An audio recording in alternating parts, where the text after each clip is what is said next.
All right, guys. Well, I already did a monologue for all tiers. I'm kind of in like makeup mode right now. I'm trying to make up for lost time. So I'm trying to just go straight into the content. So this is going to be chapter 8 of the Wasting Talent series, and I think you'll like this one in particular because this is like much more story-oriented video compared to other installments we've done in this series.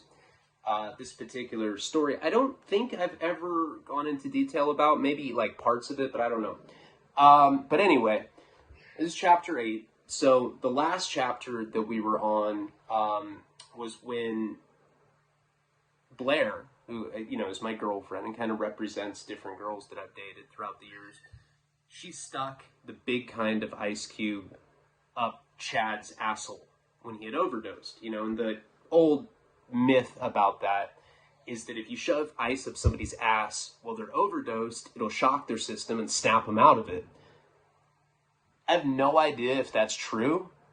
There's a couple times where I've just like pretended like I've OD'd. Oh my, dude, I'm ODing. I like take my pants down. I'm like, fuck, man, if I was awake, I'd probably have someone stick ice in my ass, bro. And I just like have one eye peeking, and I like watch my homeboy stick ice cubes in my asshole. No, I don't know, but I have stuck ice in probably more assholes than you'd expect. Like, seriously, if I had to add them up, I'd say like we're probably in double digits, 10, 11, 12 buttholes that I've stuck ice in. And I've gotten slaughtered online, like doing other videos, like nurses have been like, listen, I'm a nurse. Stop telling people these home remedies. You're going to kill people. Fair enough. If somebody overdoses, you should definitely hit them with Narcan. And I'm not disputing that, but as well as I do, most junkies don't have Narcan. Most junkies are too scared to call 911, so you're left with home remedies. And anytime somebody's OD'd around me, which has happened a lot, only one person's ever died, that girl in Florida, but I've seen quite a few people overdose, and that's always what we do. We stick ice cubes in their ass and put them in the cold shower, and they come out of it. I don't know if their systems get shocked, like they say. Other people say shoot them up with milk, shoot people up with sea salt, which is, that's really weird. I don't know. But the ice cube thing, because of my affinity for buttholes, has always been my go-to. It's like I'm going, like, how people go out like to a club and they're like, man, I gotta get laid tonight, man. I hope I get some pussy, bro. I'm like, kind of hoping that someone ODs at the trap house. I'm trying to stick ice in somebody's butthole, and my friends are with it too. Everybody is kind of into the same thing, just like me.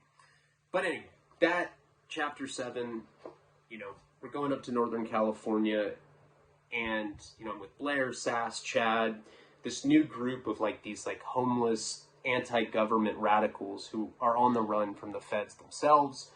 And of course, Damien, who's me, is falling in love with Blair, and Sass is the bad guy. He's in love with Blair too, so he's like overprotective of her. Now, the whole direction that it was moving in from like chapter 3 when we first meet them, or chapter 4 we first meet them, we're all going to a rave party up in Northern California, because that's kind of like how I saw this group of people. It's kind of based on the Molly people, and when I was selling Molly all the time, I got immersed in the rave culture. I'd gone to raves like in high school, and in LA, there's some pretty big raves, but in San Francisco, that's like where the best parties are in all of California. I mean, they're really big industrial warehouses that get full of people. There's a lot of nudity, there's a lot of sex, there's just a lot of weird shit in it, and they're like really outlaw underground raves, at least back when I used to go to them. And although I'd only been to like a few in LA, when I moved into that apartment in Monterey, I was probably like 20 at the time. I know I wasn't 21 because I used to use Paul's ID because he was a couple years older than me. And I look nothing like him. He has like blue eyes. He's like 6 feet tall. The guys would be like, hey man. I'm like, well, I don't know. I shrunk. My eyes changed. I'm a piece of shit. And then they'd like chase me. I'm like, fuck. When we lived there, we lived next door to a guy. Well, we lived like across from this guy named Ian. Now, Ian had grown up in Monterey. He was friends with Paul. They'd known each other since they were kids. And Ian was a computer hacker, you know, and I have never talked about, that'd be a good video to go into like my computer hacking when I was a kid, because I was like really into it. I didn't just use like programs or apps. Like I actually would use Linux and I'd use Unix, and I like learned a bunch of different computer programming languages. You're like, that sounds boring as fuck. It's pretty crazy though, like what we could do. We could like remotely get into systems, get into people's computers. It was like pretty sophisticated stuff for being 10, 11, 12 years old. And I was just talking to my boy Preston the other day, the guy that goes, "Butt fuck me, grandpa," that guy, because he was into hacking with me. His name was Shocker and my name was Panic. We had handles. Fucking losers back then. And then I got into drugs and girls, and that happened to him a few years after that, but I was the first to take that plunge. I was like, computers? You're a fag, dude. And I just left him. This guy, Ian, was still a hacker. So, like, most people that I grew up with hacking, and I had a bunch of friends that did it with me. We learned Visual Basic, C++, JavaScript, HTML. Those were easy, but C++ and Visual Basic were a lot harder. And, like, I was, like, pretty fluent with Visual Basic, at least, and made some pretty cool programs. I think I talked about it before. I made a fake ID generator with, like, templates, and it had, like, all 50 states. It was pretty cool. You know, I had that in high school.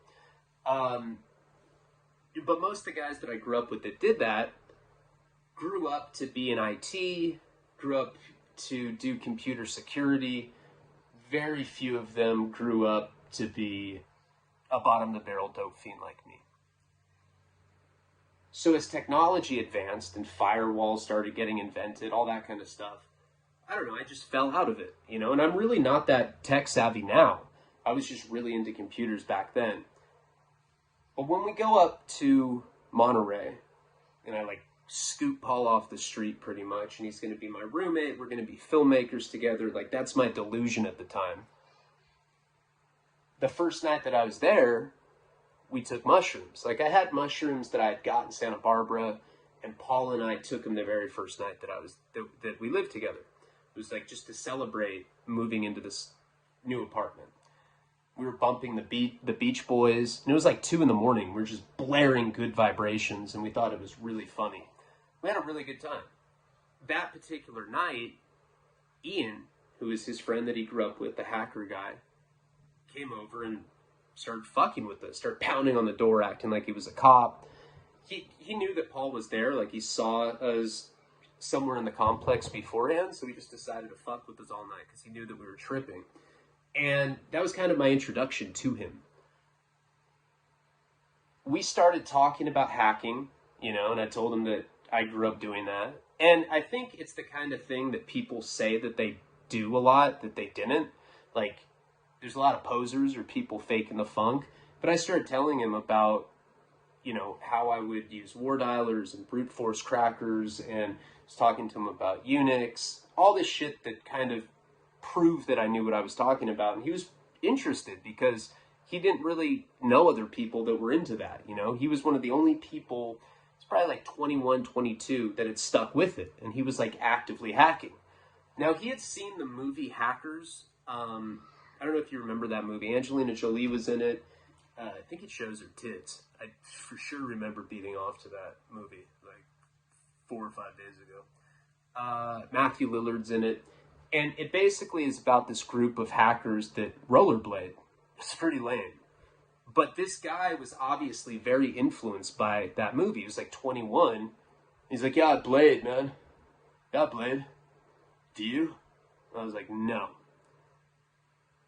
I skateboard, and roller skating is considered fruit booting. That's what we would call it back then. I think he really took offense to that because, well, and also every time I see him, I'd be like, hey, you fucking fruit booter. And he really just, I don't know, I think he didn't like that. But the hacking thing he did like, and he was addicted to drinking. He was drinking, what is it called? Sake, you know, the Asian liquor or whatever. He would drink that all day, every day. And he lived with his dad. So we kind of connected on this hacking level. Not only, the reason I bring up the movie Hackers is not only did he become like a full-blown rollerblader with like, he'd wear like Elvis suits with like tassels and go like roller skate around with like a motorcycle helmet on. It was bizarre. That was from the movie. Like, hackers influenced him to the level where he was into hacking, he was into roller skating, and he was into going to raves. Because they do that a lot in that movie. That movie was like, looking back, that's a fucking really cliche movie. I think they thought that that's what like the counterculture looked like at that time. I don't know, late 90s, but I don't think the counterculture was going like group rollerblade skating like that. Is it blading or is it skating? Roller skating. That's what they would do in this movie. It was like a gang of like roller skaters, and they'd like go to raves, but they like were never rolling. I'd always like tell my friends, like, I'm pretty sure those guys are cops. They're always going to these raves, and they weren't taking ecstasy, you know, which is pretty suspect. He, like I said, he was also into being he was into the rave culture, and he was into being a DJ. He literally like was so obsessed with this movie Hackers that he tried to model his life after this. It was really weird.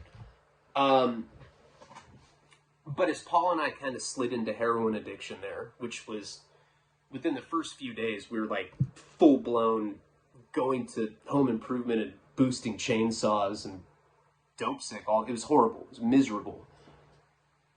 And Ian saw that we were junkies, and he didn't want anything to do with that. But once in a while, he'd come over and he'd talk to me about hacking.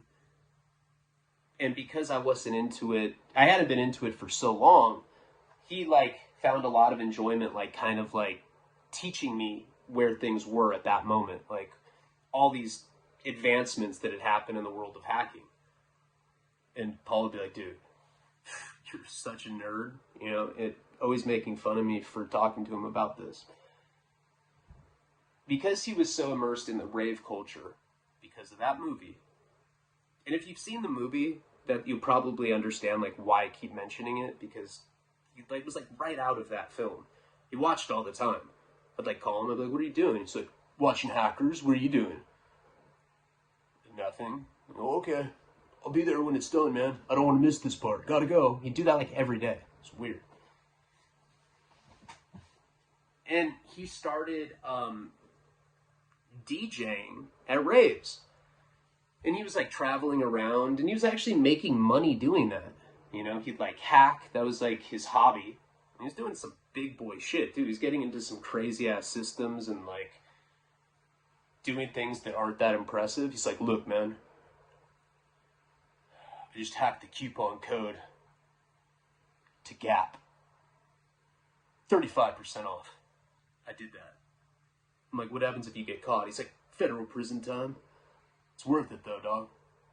I got a scarf. I was like, okay. That's the kind of shit he would do. He'd like, not 35%, but he figured out a way to like go on commerce sites, e-commerce sites, before e-commerce was even as big as it is now. This is like back in probably like 2006, 2007.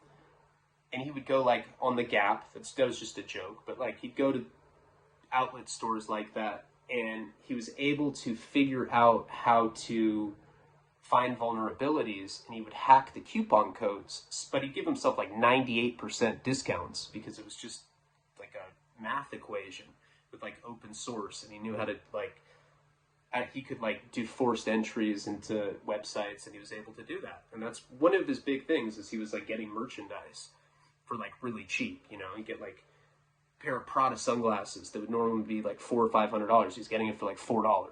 But because he was paying money, he was telling me that there was like no red flag that ever would pop up because of it. So he started telling us about all of his, you know, adventures in the rave world. And they sounded badass. He's like, yeah, you know, I was with these twin brunette girls. Yeah, they were sucking my dick. And then we went roller skating. Yeah, it was cool. I'm like, did you do Molly? He's like, no. And to look at Paul, I'd be like, see, something up with that. But he'd tell us these like wild, like sexual debaucherous tales. Like, and he'd like show us pictures. Like, he'd be like, dude, look at this party I went to on a yacht. It was like all these naked girls, and they all had like Hello Kitty backpacks on, and they were of age. I know that sounds very sketchy, but you know, he was hanging out with like Japanese anime fan demographic, if you can picture that. But girls that looked like they were from Japanese anime, all pigtails and raver people, right? As Paul and I slid further into addiction, our lives really started to suck. Like, we didn't do anything. If you remember, I think we had like Boogie Nights and A Clockwork Orange on VHS, and that's like all we had at the time. And that's all I really did. You know, we'd go score, come back, and we were supposed to be like making a film together, but we'd just come back and nod out and like burn holes in our furniture that my parents had gotten for me at a thrift store. And that was our life. Very boring. Paul was hooking up with a drug dealer girl for a while. I may have mentioned her, but yeah, she was really wild. You know, she's one of those people that was just always living on the edge. Anytime we'd be in her car, she'd be like, you know, going 100 through red lights and just for the adrenaline of it. And Paul was like that too, so they really hit it off.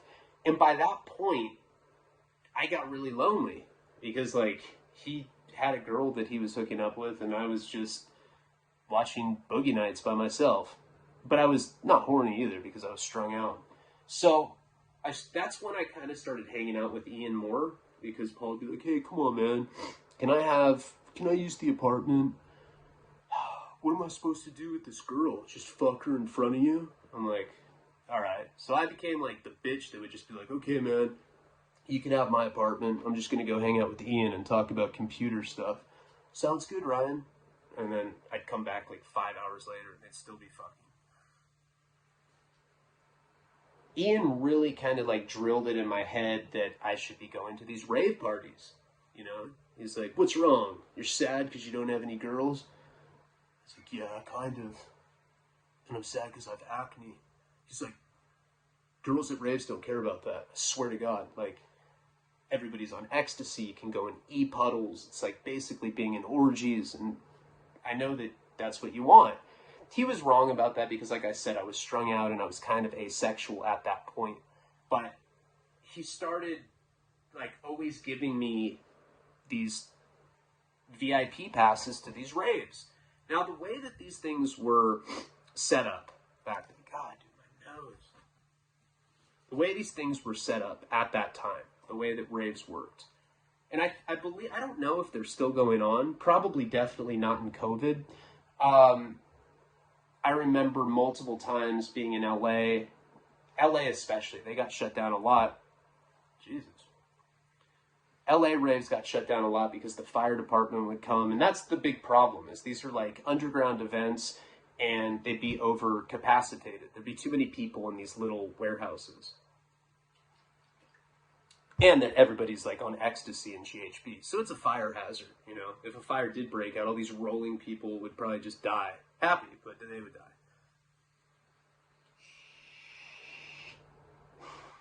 So a lot of the parties I went to in LA, and it would suck because I lived in Santa Barbara. We'd find out about a rave, and we'd go all the way down to LA. You know, they would have these like glossy flyers, you know. Kind of the same kind you get like at a hip-hop show or when you go to like a concert, the little promotional glossy double-sided postcard-looking flyers. And there'd be, you know, raves on there. That's kind of more commercialized. He was part of a very underground network of these things. And the way that they would work is somebody would, you know, put up the money. So there'd be a financier for the rave. And they would rent a warehouse, big industrial size warehouse. And that's why there's so many good ones in San Francisco, because there's a big industrial section down there. So there's all these warehouses, and there's like no cops for miles, you know? So basically you can do anything at these places. And that's why anything goes down at these type of events. But a financier would rent one of these industrial sized warehouses for a night. Maybe it would cost 15 grand. So it's pretty expensive to do it because the guys that would rent it to them, the landlords, they risk getting their property seized or shut down or getting fined or getting their permits or whatever taken away. I'm not really sure how it works, but I know that it's a big liability if you own one of these warehouses. Literally butt fucking conga lines are going on, and people have like candy bracelets on, and they're just like, They don't like take kindly to that when they find them. All right, anyway.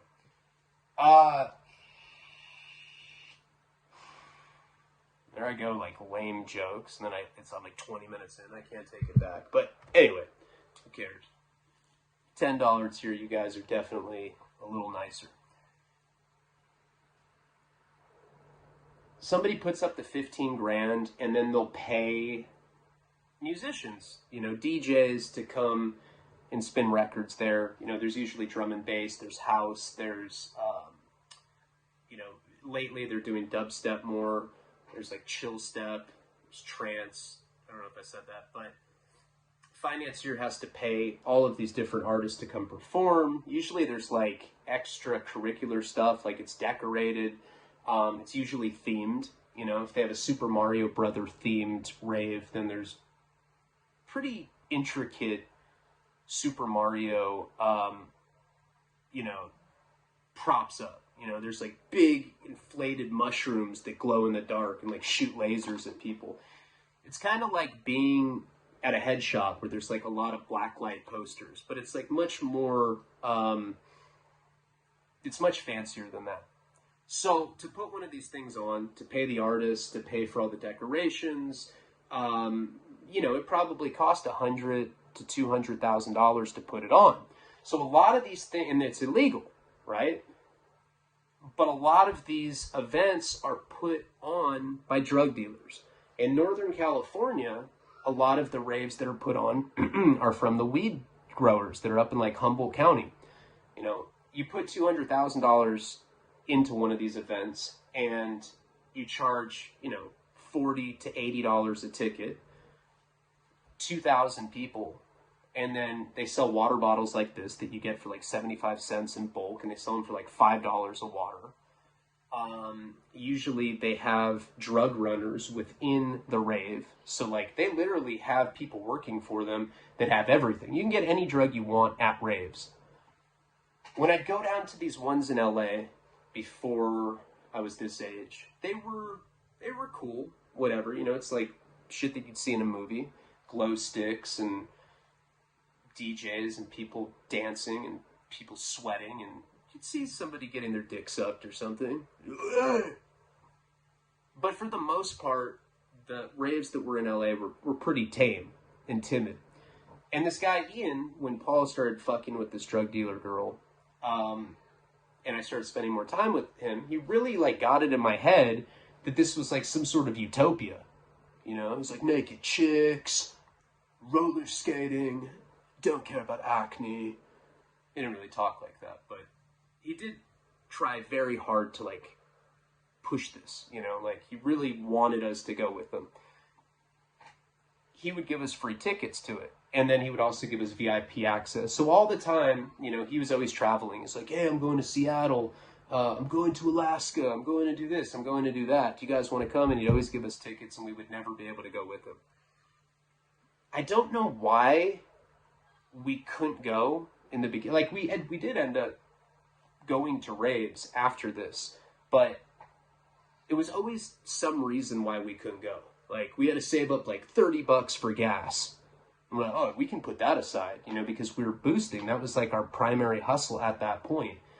It might cost like $30 to get to the city and come back, and we wouldn't even be able to get that. So for whatever reason, we were always missing these raves. And then he'd come back and he'd like show us like a whole photo book full of like butthole shots. He's like, I took each one myself. All girls with pigtails. Yeah. He's really proud of this, For somebody that spent so much time alone on their computer, this was like, this really was like a utopia. And that's kind of what raves are. It's like a computer nerd's fantasies, Anyway, he ends up, like, at this point, Paul and I are just, like, completely gone. on heroin. You know, I'm supposed to be taking classes up there, and my dad makes a deal with me. If I go to the community college, he'll give me a certain amount of money every week, and he'll pay for my rent. He'd given me a car. Like, really, I was a spoiled little bitch, and everything bad that happened to me, I don't know if I deserved it all, but it could have been prevented. It's my fault. Very quickly into it, once we got into heroin, I just stopped going to class altogether. And I was miserable, you know? And like I said, Paul and I didn't have the organization or the ambition. Like, we just didn't care about the raves enough to actually go to them. But Jeff, who was my best friend at that time, we're not talking right now, but back then, you know, him and Paul were like those my boys. Those were like my closest friends at the time. He was going to come up and visit us. You know, this is the same story where we shot up chocolate. And I'm not going to go into all that again. But basically, Cliff Notes up to the party. Ian gives us tickets for this rave called Pac-Man. So it's going to be a Pac-Man themed rave. And he told me, he's like, look, this is the biggest party of the year. He's like, I don't care if you guys don't go to any of the other raves that I've given you guys tickets to. You got to go to this one. Like, this one right here is just going to be, it's just going to be off the hook. You have to go. Paul and I were like, yeah, we'll do it. And we knew damn well that we wouldn't. We would just, you know, we're like the kind of guys that would like tell people we were going to do something. And maybe we intended to, but we kind of knew subconsciously that it would never happen. Jeff happened to call me, check in with me, ask what was going on. I told him about this rave. He's like, I'm due for a trip up there anyway. Now, Jeff didn't have his own car because when he was a kid, he was like probably like 5 or 6 years old. He was in his mom's car. It was parked. She like ran in somewhere. I think she was like parked on some steep hill, and he shifted the car into neutral, and the car went down this steep hill, and he got in like this crazy car accident. He was traumatized for years. Like, he couldn't drive. He didn't start driving until he was like in his 30s. Like, he's only been driving like, you know, 5 or 6 years or something. Maybe late 20s. So he had to take a train or a bus up to Monterey. And we ended up scoring heroin up there. He was kind of the one that like threw the whole thing together because he really wanted to go. He wanted to see us, but he also wanted to go to this party. You know, and so he ends up coming up. We go and we score in Salinas, and then we drive up to San Francisco to go to this Pac-Man style rave. Now, I'm going to go into this rave in a second, but the reason that I'm talking about this right now is that this is chapter 8 of Wasting Talent. The second act of the book is called The Party, and I always wanted to make Blair like the rave princess and Damien like the junky raccoon eyes guy, just to show like the dichotomy between the two energies. Like, one's, you know, ostensibly positive, and then the heroin addict is negative, and negative and positive attract, and it's a very common, realistic dynamic. You know, there's a lot of heroin addicts that have normie girlfriends that are trying to get them off heroin. It's like this mothering primal instinct that a lot of women have.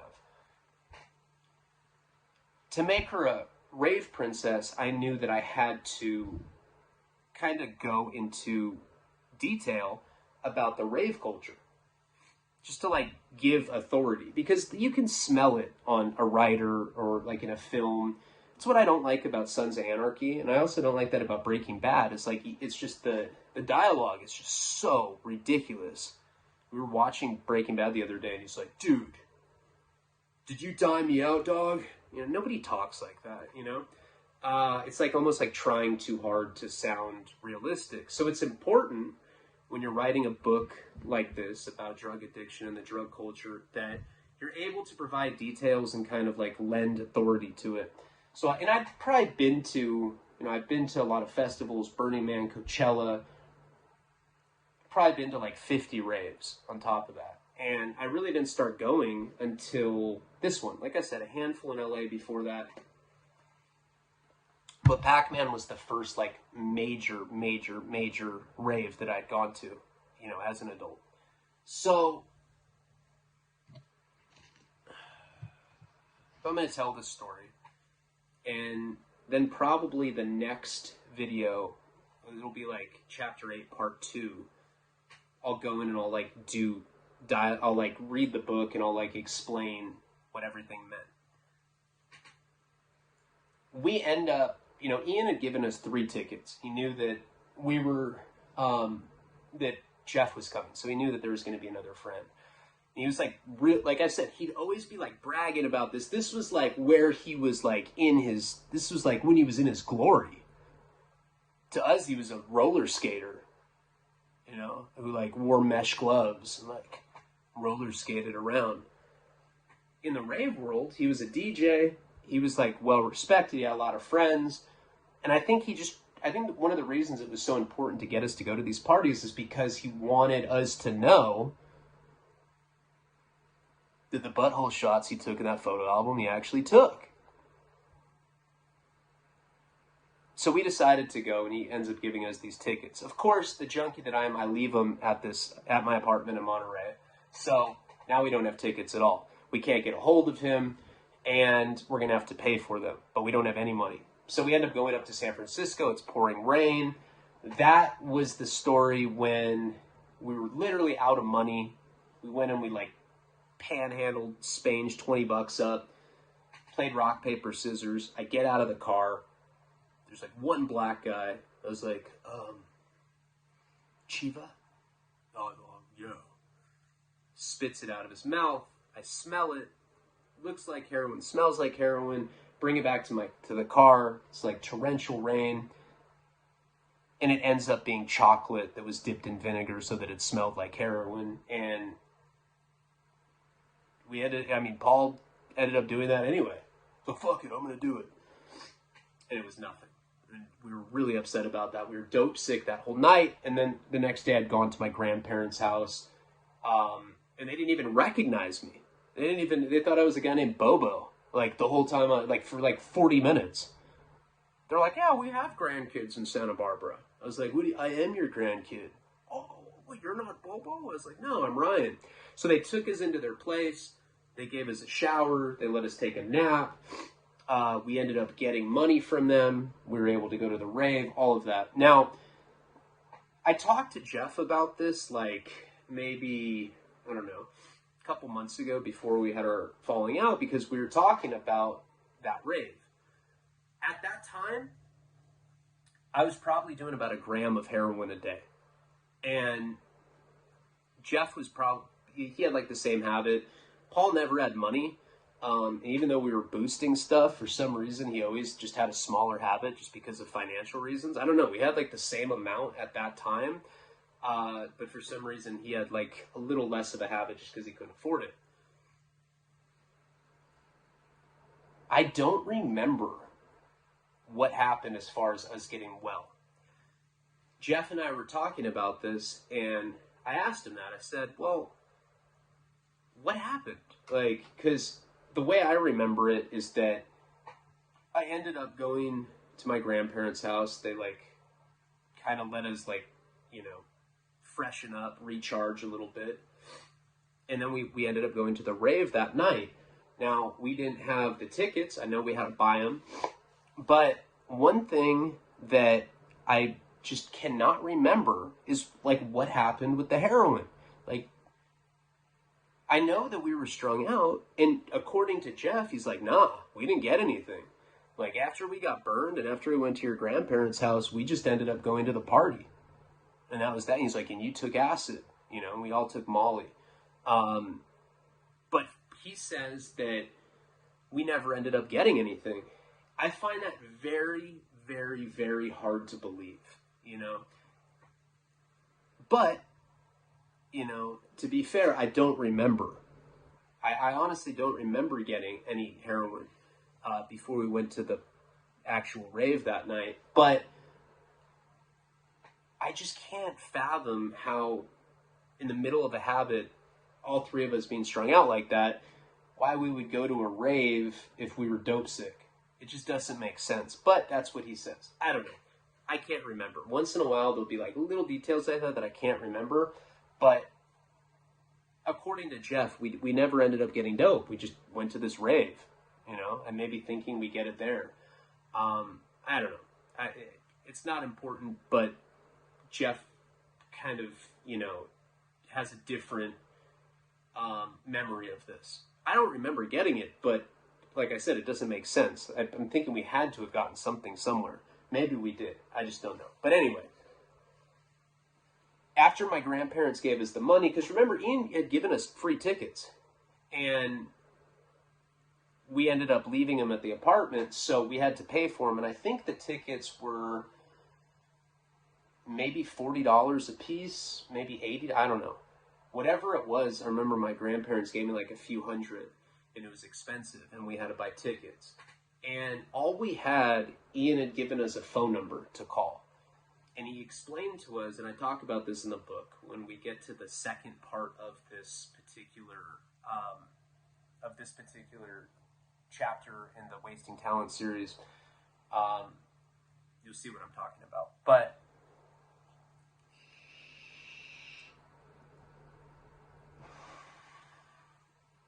he ended up giving us this number. Sorry, I was like, see, I'm like super distracted because of my mom, and I'm like trying as hard as I can to push through it, but like my brain will be somewhere else, and that's really like, it makes it difficult to do videos. But so that's why I'm doing this, because I was like, all right, well, Wasting Talent ones are a little easier. Like, at least I have like a point of reference that I can like look at. Anyway, it doesn't matter.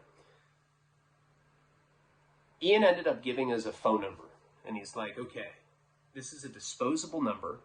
This is what I talk about in the book. You have to call it between, 7 to 7:30 p.m. And you can only call once from one number, and they're going to talk really fast, and they're going to give you directions. And if you don't hear it right the first time you call it, you'll never be able to call from that phone number again. So make sure that you pay attention and you write down the directions. Never heard of that before, All the raves that I'd gone to in LA weren't like that. They were literally, the address would be on the flyer for the party. And then if there was a phone number, it didn't disintegrate like that. That's what he said. It was like some sort of like disintegration number. I've never heard of that except for these parties that I go to with him. And these were like legitimate underground raves. And that's why I think we got dope, because I clearly remember when we got the directions, we were by the Tenderloin. We had to have scored. Jeff is fucking tripping. There's no way we didn't. But he argues that, he says we didn't. He says we just went to the rave without getting well. Doubt that. Somehow we made it to downtown San Francisco. So we were by the Tenderloin, kind of like the Skid Row of SF. And we were like waiting for 7 o'clock so that we could call this number. We call it, and just like Ian had said, it's somebody, they're like, hey guys, do you want to party? All right, we're going to party tonight. This is Pac-Man. What you're going to do is you're going to make a left. You're going to go downtown San Francisco, make a right, make your second left, make your third right. And like, Jeff was the one that was in charge of writing the directions down, because he's like the less ADD of like the three of us. He doesn't have ADD at all, but Paul and I were like we couldn't possibly do that. It's like impossible for us to multitask. Sometimes like someone will be talking to me and I'll like get a thought and I can't even hear what somebody else is saying, just because it competes, and that's how like my brain operates. But Jeff didn't hear it right, the first time he called. He like only got partial directions. So then we had to call from my phone, or maybe we called from his phone. And then he fucked it up again. He's like, I don't know what it says at the end. I think it says turn left twice. Paul didn't have a phone. So then we like had to go walk around downtown San Francisco, and we had to like look for a payphone or try to ask somebody if we could use their phone. We ended up finding someone that let us use it, and it was like hard to explain to that person, like, whoa, check it out. Somebody's going to talk really fast on your phone. We can only call once, so if you could just be quiet, I got to get these directions. The person was like, he was like some old white dude. He's like, does this have to do with pot? We're like, no. And so Jeff listened, and on the third time, he ended up getting it. So, God, my fucking nose is always running. Sucks. Don't even have a napkin. Okay. So we get directions to this party, and the way that it happened in real life, when I was on the Dopey podcast, like, people were attacking me because they're like, wait a second, this guy said that 80% of the book is true, the other 20% is fiction. So they thought that, like, my stories are the same way, which is not true. My stories are 100% true. You know, and when stuff is, like, changed, I'm very good about telling you. Once in a while, chronology, I'll get off, but that's not because it didn't happen. It's just because it's hard to remember all of these different things.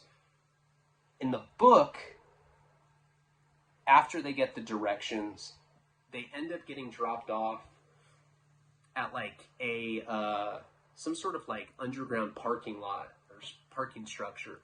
And these buses are, like, you know, taking herds of people from where the directions from the disintegrating phone number came from to this parking lot, and then you get rid of your car and you go in this bus, and the bus takes you to the party. I've been to parties like that, but this particular night at Pac-Man was not like that. So it gets really confusing because that's how I wrote it in the book. But in real life, what had happened is we got directions. The directions took us to a certain place, and it said, look for a guy with a yellow shirt, you know, like a Pac-Man shirt on. So that location was kind of where, you know, near where we were, because Ian said to be downtown San Francisco. So it took us a while to, like, find this person, and the directions said that we had to park, and that only one person could get out of the car and go talk to him, and then that person would give the directions to the actual party. So that was kind of like their filtering mechanism to, like, make sure that there weren't, like, cops infiltrating it. I don't know how they can, like, tell if somebody's not a cop, but we ended up finding this guy who was, like, just standing. He looked super, like, obvious, too. He had, like, had his hands in his pockets. He was, like, whistling and, like, looking around, all sketched out. But we nominated Paul to be the one to go talk to him, because Paul is, like, really lovable, and nobody would think he's a cop, you know? Jeff and I are kind of both weird, and Paul's, like, the most agreeable and likable out of the three of us. So we're, like, waiting for him, and Paul comes back. He's like, dude, that was so weird. He gave me the directions, and when he was done, he whispered, good luck, bud. He's like, it really was, like, I don't know where we're going. He's like, but all of a sudden, like, I'm feeling, like, a lot of anxiety about going to this place. I've never had somebody do that. So I guess, like, the guy had given him directions, and then when he was done with that, he whispered, good luck, bud, in Paul's ear. Which I guess, like, I can see that would be weird. But now we had these little directions on this little teeny piece of paper to where the actual venue was. So we didn't take buses to that, you know, and it gets confusing because that was a different time, and that's what I used in the book, so I get shit mixed up. But I know for sure because I talked to Jeff, and he reminded me, and I remember. We ended up, after we got those directions, we ended up going to this warehouse, and we, like, parked in some big parking lots, some big open parking lot. There was a lot of cars there, and you could, like, see people. There was, like, dudes, like, wearing, like, ballerina tutus and shit, like, high heels, and it was like, oh, these are our people, you know? We knew that we were there. We were probably, like, the least raved out of all of them. Like, we didn't have candy necklaces on or anything, and as I said, the ones in LA were really, like, commercialized, really corporate, really generic, like, safe, you know? This felt much more underground, and it felt like something criminal. It felt like I was doing something wrong. It was just a different energy from any party I've been to, and it was massive. You know, there's this huge line of people that were, like, kind of going around the building. So, you know, it took a long time to actually get into this place. So we went, we got in line, and everybody's dressed, like, really eccentrically, you know? There's a lot of girls that I noticed right when we got there, before we were on any drugs or anything. Well, maybe heroin, but, you know, no psychedelics at this point yet. There was a lot of girls that were wearing mesh shirts that were see-through, you know, and I'd never seen that before. You're just, like, seeing tits, and they're like, hey, I'm Amy. You're like, hey, Amy, hey. It was just odd, you know. At that point, being 20 years old, I'd never been around women that were that comfortable with nudity. But this was San Francisco rave culture, super open. There were like guys making out in line. Paul like couldn't stop staring. He was like staring at these guys kissing. I'm like, Paul, come here, man. Don't look. He's like, I've never seen it. That's fucking weird, man. I bet he knows the guy that gave me the directions. You know, he was really freaked out when that guy had whispered in his ear. So we wait in line, and while you're in line to a place like that, it's interesting how many people are selling drugs and like how many transactions are going by. You know, you hear people saying different drugs that they have. It's kind of like being on the Tenderloin, but way more so. It's even more of like a drug marketplace at this point. You know, you're hearing people be like, I got ketamine, you know, I got GHB, I got rolls, I got Molly, I got this, I got that. You know, it's mostly ecstasy, but there's a lot of other kind of like obscure drugs at places like this too. And that's the one thing that I think comforted me a bit, you know, because not homophobic or anything, but I'd never been around guys kissing like that. That's just something I hadn't seen. All these girls just being like really seductive, wearing like mesh shirts where you could see their boobs. That kind of like, I don't know, being that like sexually open and liberalized like that, and like liberated, really made us, I think, all feel a little uncomfortable because we didn't know what was going to go on there. Like, it was the kind of night where you're like, dude, I've never been finger banged, but it could happen tonight. Whatever. I'm down for whatever, bro. You know, and that was kind of the attitude we were trying to have. Paul was the one that was like freaked out from the get-go. He was just, I guess that guy that gave him the directions really weirded him out. We had to pay for tickets, you know, and there was definitely like upper tier tickets. There was like VIP and stuff, but we had to just get like the entry level tickets or like, you know, the general public tickets that you could get. There's security, like working the door, you know, just like any event, but this is like completely illegal event. You know,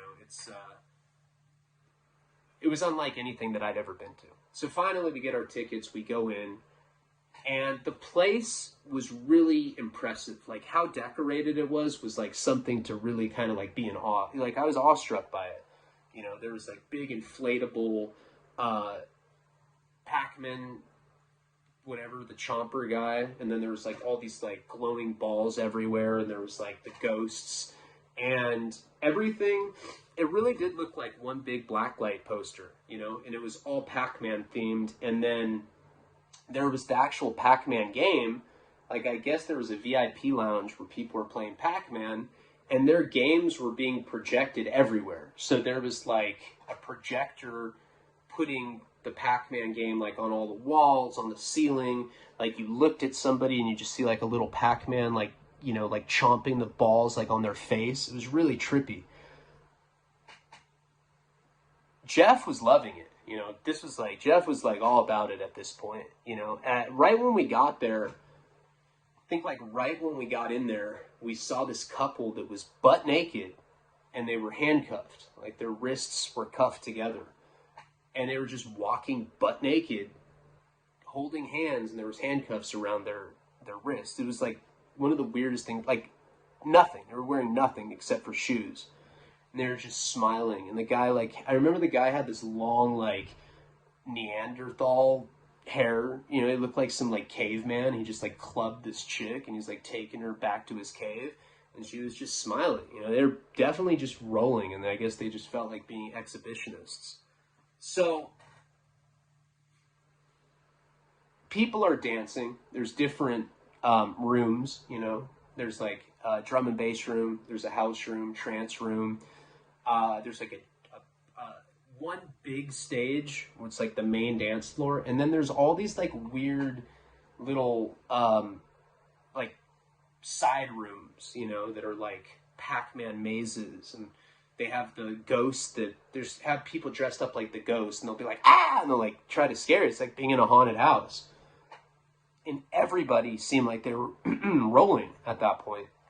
I'd never been around that many people on ecstasy. This is before I ever saw Molly.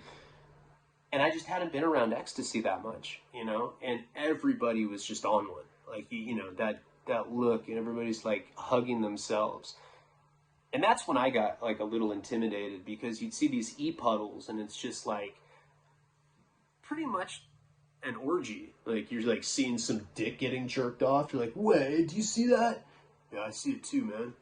And you're seeing girls kissing, you're seeing guys kissing, and we were kind of like weirded out a little bit about the guys. I think we were all a little like scared that we were going to be on E and be like, go on, just finger me, dude. You know, we didn't want to be put in like an awkward situation like that. I think we all was kind of like in silent agreement about that. We were all a little tripped out about it. So we kind of like made our way to this maze. You know, it's like to the side, like I said, people dressed up like the ghosts. And it was kind of like an area where we weren't competing with the loud music, because the music was super loud. There's glow sticks everywhere. There's fog machines. You know, girls with glitter doused all over their faces, shit like that. And we end up like coming to like a group huddle. We're like, what do you guys want to do? Jeff, do you want to get your ass fingered? We were deciding on what drugs we wanted to take, you know, and Paul had never been really into hallucinogens. Like, yes, I did mushrooms with him that first time. I've done a ton of hallucinogens with Paul, but he was one of those people, that was like the one drug that it was hit or miss. Like, sometimes he'd have a great time, sometimes it would like terrify him. I've seen him like have complete manic episodes on acid, shit like that. I wanted to do acid. I was like, this is trippy, there's Pac-Man everywhere, it'll be cool. And Paul was already like having a bad acid trip, even though he wasn't on anything. He was like really weirded out by it all. Jeff was like, I'll do acid with you. So we were planning on doing acid, and we were going to get some ecstasy. I don't remember what we ended up getting, but I believe that they were just pressed MDMA pills, you know. I don't think they had a logo on them. I think they were just these, if I remember correctly, they were just these like big, thick, triple stacked, like, you know, had girth, you know, nice girth. And we ended up we bought them from someone, you know, somebody just walked by, they're like, hey, I got rolls. We're like, hey, come here. So we all ended up taking one hit of this MDMA shit or whatever it was. I think it was just a press pill. I don't think there was anything else in it. You know, once in a while they'll put DXM or ketamine or other drugs in ecstasy, and that's when things get kind of weird because you don't know what to expect. But this stuff was just straight up MDMA. You know, it was like taking Molly. Felt like that, you know. And I actually never did Molly powder until I met that guy Damon all the years later when I was getting the Pink Floyd tickets or whatever. But this was not in powder. I think it was just like it was like equivalent of taking a Molly capsule, but it was just a press pill version of it. No logo emblazoned on it, stamped on it, nothing like that. So we ended up taking that, and somehow I got away from Jeff and Paul at this point. Right as the shit kicked in, you know, I remember we like smoked weed with some dudes. Yeah, hey, let's go. There's so many girls. Let's go hang out with some guys and smoke weed. Fuck it. And after we smoked weed with these people, somehow I got away from them. I don't know why, but like I found myself on this dance floor, just kind of like wavering a little bit. I was like, I was rolling. I like went and touched my dick. It was kind of like being in a dream and like pinching yourself to see if it's real. Like rubbed my balls a bit. I was like, like fluttered through me. And I knew that I was rolling. You know, I felt great. And I was just like looking around, and there's like lasers everywhere. And I'm looking, and there's Pac-Man like moving across pretty girls' faces. I was like, this is the best. You know, the ecstasy. You have to be rolling in a situation like that. Or at least it seemed like it was an appropriate place to roll like that. So I don't know how long I was like stuck in this dance floor, but I kind of just got like stuck there, and like some girl came up to me and was just like kissing on my neck, and I was like trying to dance with her, but I couldn't even really move, and she just started laughing and she went away. I felt like I was in a fucking fairy tale or something. I was like, oh. And eventually I made my way back to the maze where I had left them to begin with. And I see Jeff kind of bent over. I was like, that checks out. No, he's like, has his hands on his legs and he's kind of bent over and he's talking to Paul.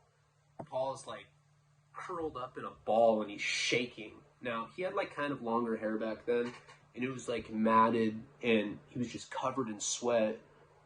And he had I remember he had his mouth open and he was like super pale.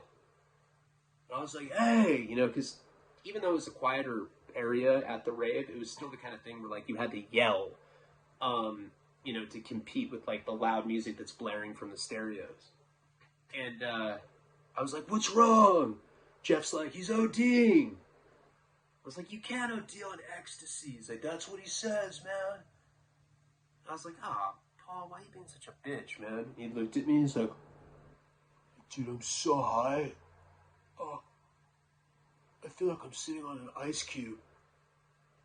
Or, no, that's not what, he's like, I feel like I'm sitting on an ice block. I'm shivering. I'm like, you're just rolling, man. The shivers are supposed to be euphoric. Stop being a bitch. Let's go fucking rage.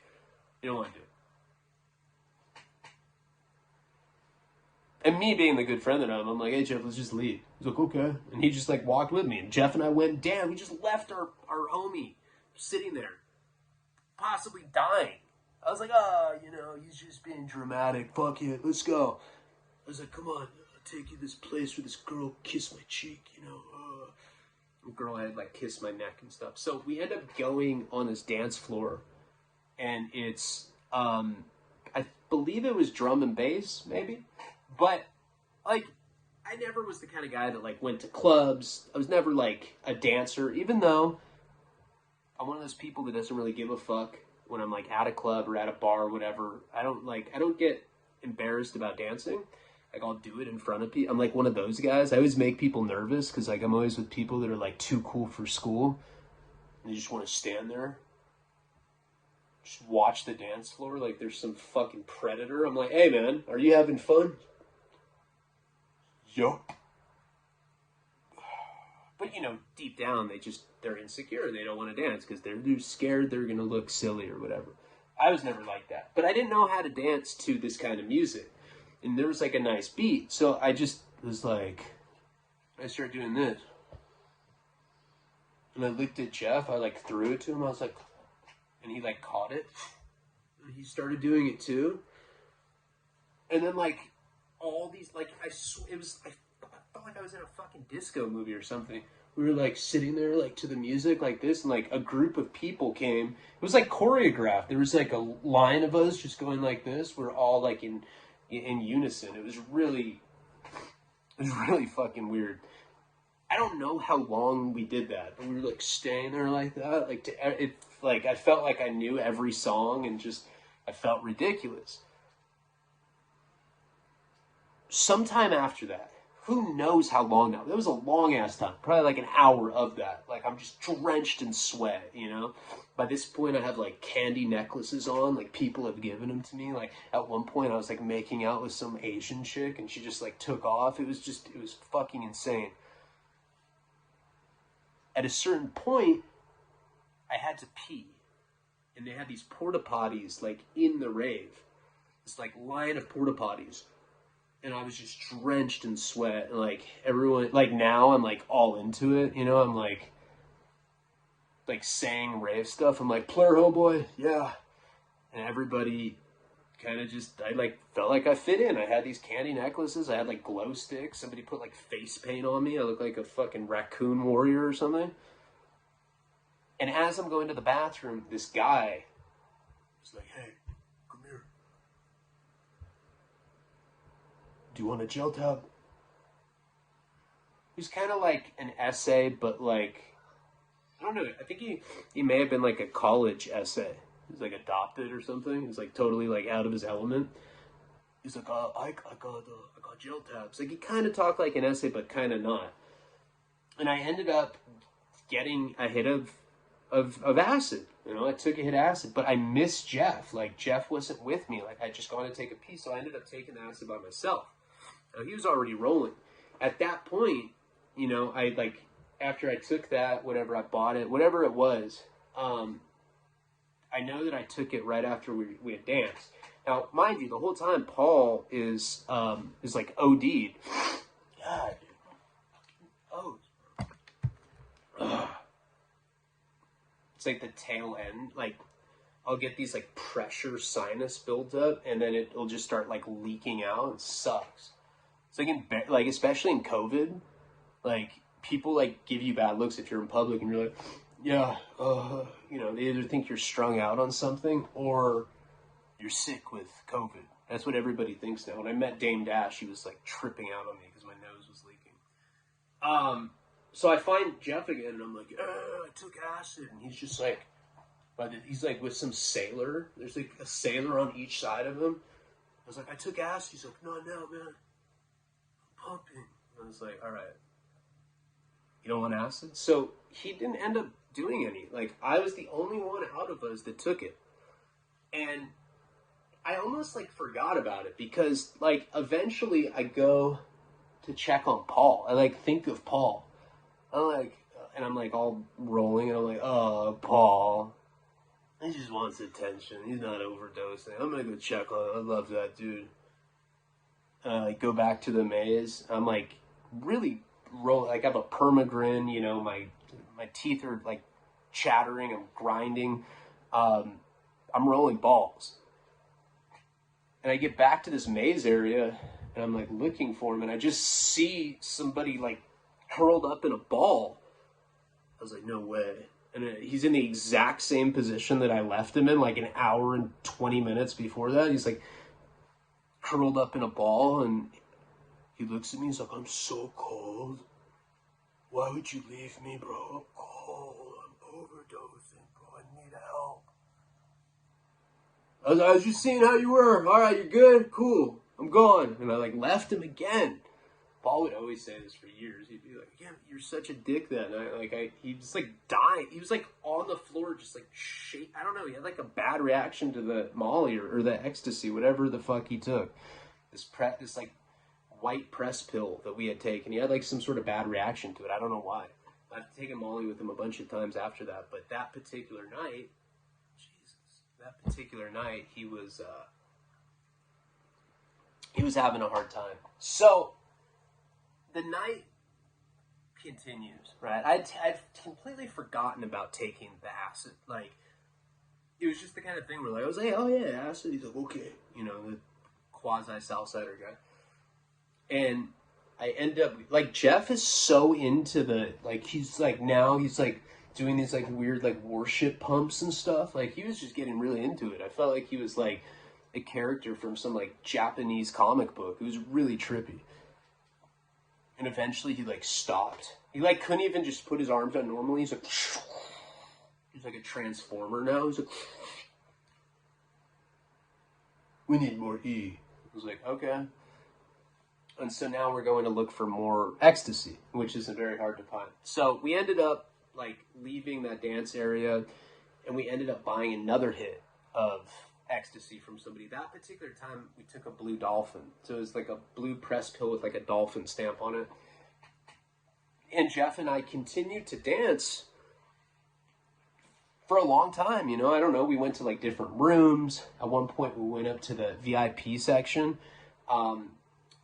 We hadn't run into Ian yet, but somehow like maybe we like used his name, or somehow we were able to get in there. I don't even remember how. But we go into this VIP lounge, and it's like hookahs everywhere, and like there's just people like, you know, like cradling other people's hair. And then there's these two dudes in S&M gear butt fucking. This is probably the only time that I can say that somebody was butt fucking in one of my stories where it was actually happening. And it was like not raw or like it was like some sensual like some shit, like some softcore you'd see on Showtime or something. I was like, ew! I was like freaking out. And like, this is in like a liberal ass San Francisco too, by the way. Like, I was like, ew, look at that. We're fucking queers, gross. Like, give Jeff a high five. I'm like, yeah, let's go beat women. Fuck these gay dudes. And I remember people were pissed off about it. It was like the first time I'd ever seen it. Now, this is not the only time I've been at a rave and seen something like that. I've seen dudes make out, all sorts of stuff. But this guy, what was happening is it was somebody sitting in a chair, like this leather chair. There was a lot of like weird, silky upholstery everywhere. He's sitting in this chair, and this guy was just like kind of like, sitting in the chair, and this guy was like sitting on him.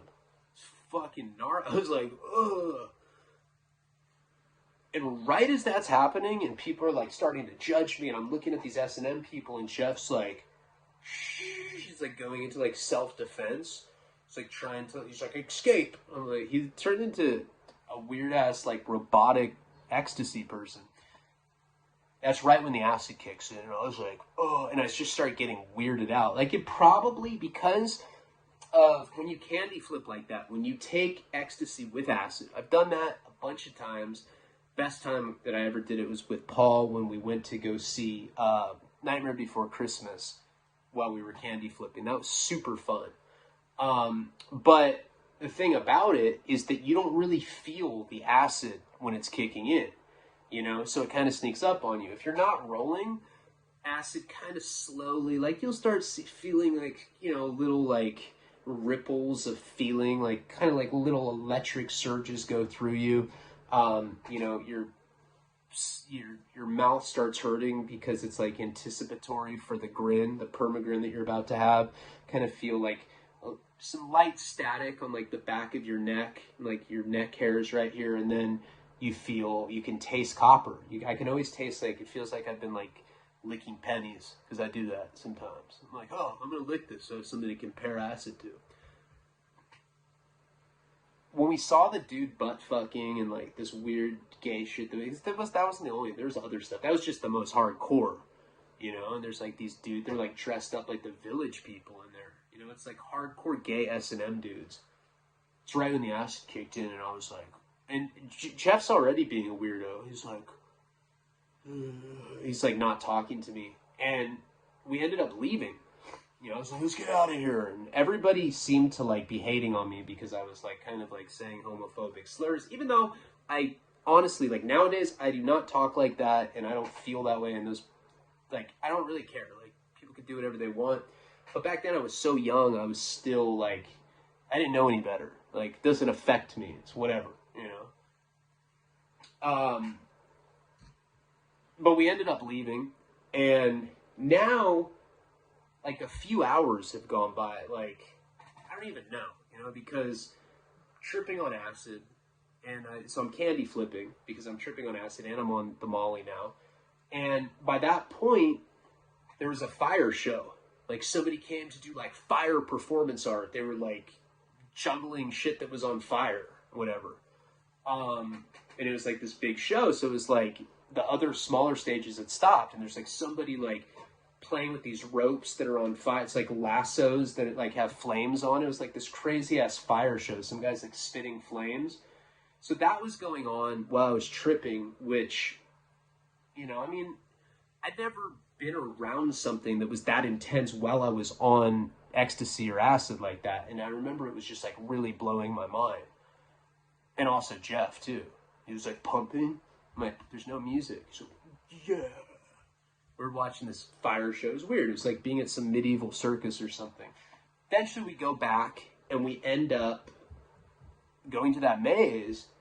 And now there's like a couple girls like talking to Paul.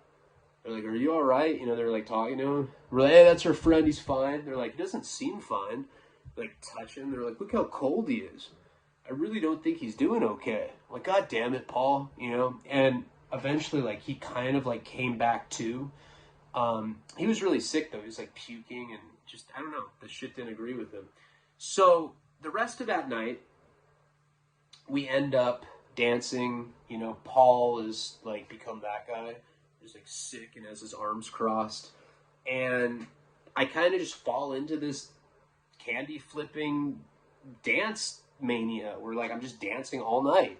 Jeff is too. We probably lost like 10 pounds with sweat. Kissed a couple girls, like had a good time. Nothing like too weird happened. And then it was over. It was like 6, 7 in the morning at this point. I'm still tripping on acid. Now the E is worn off. And Ian eventually like comes and finds us, and he's like, "All right, guys, do you want to be on the cleanup crew?" You know, we found like a box. They had like a box with all the drugs that they'd found on the floor, and they're like, "Guys," someone made an announcement like, "Guys, we have this big box full of ecstasy pills and all the other drugs we found tonight. If you help us clean up, we're happy to split it with you." So we were like incentivized to help clean up. So that like people start filing out of this rave, and I'm like still tripping, but I want free drugs, so I'm like helping them clean up, you know, whatever.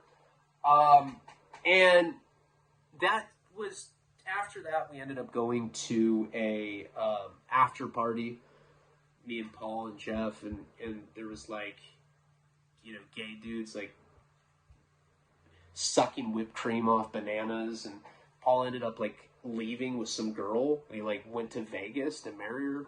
That was all when that stuff happened. But we'll get into all of it, like the after party, and then I'll actually like break down this part of the book in the next installment of Wasting Talent, Chapter 8. That's just the rave that like led to where that source material came from. Hope you enjoyed it. I know I'm really like preoccupied in my mind, but this is me just trying to push through anyway, you know? Just sucks when you got like stuff like your mom and everything going on, and it's hard for me to like jump into the character needed to do video. It's like, shut up, bitch. No one wants to hear this shit anymore. Appreciate you guys. Palabra.